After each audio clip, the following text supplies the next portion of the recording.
আগামী জাতীয় সংসদ নির্বাচনের দিনেই গণভোট আয়োজন করা হবে বলে জানিয়েছেন প্রধান উপদেষ্টা ডক্টর মোহাম্মদ ইউনূস।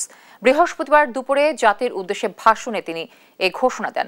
প্রধান উপদেষ্টা জানান, আগামী ফেব্রুয়ারিতে সুষ্ঠু নির্বাচন অনুষ্ঠানের বিষয়ে ঐক্যবদ্ধ থাকতে হবে, তা না হলে জাতি মহা বিপদের সম্মুখীন হবে। এ সময় প্রধান উপদেষ্টা বলেন, আগামী সংসদ হবে দ্বিকক্ষ বিশিষ্ট। সংবিধানে জুলাই জাতীয় সনদ অন্তর্ভুক্ত করার ব্যবস্থা করা হবে বলেও জানান প্রধান উপদেষ্টা। দলীয় স্বার্থ অতিক্রম করে সম্মিলিত আকাঙ্ক্ষা ও জাতীয় চাওয়াকে ঊর্ধ্বে রেখে বৃহত্তর স্বার্থে সব রাজনৈতিক দলগুলো এই সিদ্ধান্ত মেনে নেবে বলে প্রত্যাশা প্রধান উপদেষ্টার।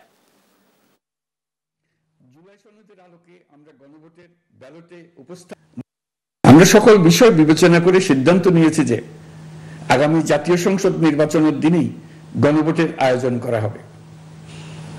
অর্থাৎ জাতীয় নির্বাচনের মতো গণভোটও ফেব্রুয়ারির প্রথমার্ধে একই দিনে অনুষ্ঠিত হবে। এতে সংস্কারের লক্ষ্য কোনোভাবে বাধাগ্রস্ত হবে না। নির্বাচন আরো উৎসবমুখর ও সাশ্রয়ী হবে।